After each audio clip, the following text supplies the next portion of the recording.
Menjaga sawah agar tidak beralih fungsi bukan tugas petani, karena petani pasti ingin selalu menjaga sawahnya. Adalah tugas dan kewajiban pemerintah memastikan ekosistem pertanian menguntungkan sehingga petani tidak memilih mengalih fungsikan sawahnya.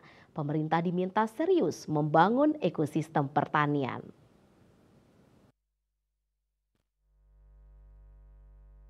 Ketua Komunitas Petani Muda Keren Anak Agung Gede Agung Wedatama menyampaikan hal tersebut di sela-sela sebuah acara di Denpasar. Ia mengatakan jika kantongnya tebal, perutnya kenyang dari hasil bertani, petani tidak akan menjual sawahnya. Namun jika kantongnya tipis dan perut lapar, otomatis sawahnya dijual menjadi villa.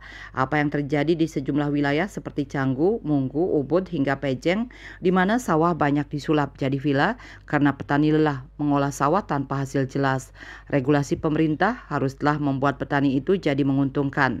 Regulasi pemerintah mulai dari hulu hingga hilir, mulai dari insentif pajak, kemudahan sarana dan prasarana pertanian, pasca panen hingga kemudahan mengakses pasar. Tantangan besar petani di tingkat hulu adalah tidak adanya kepastian pasar. Namun di pasar juga memiliki masalah tidak adanya kepastian kontinuitas suplai, kualitas, dan kuantitas.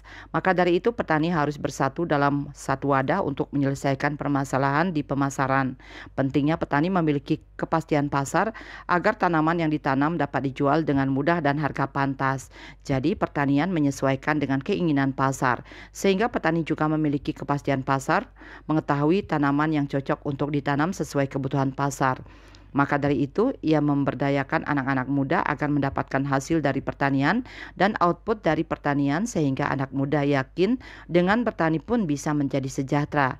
Misinya ke depan agar pariwisata mendukung pertanian dan pariwisata menjadi bonus dari aktivitas pertanian.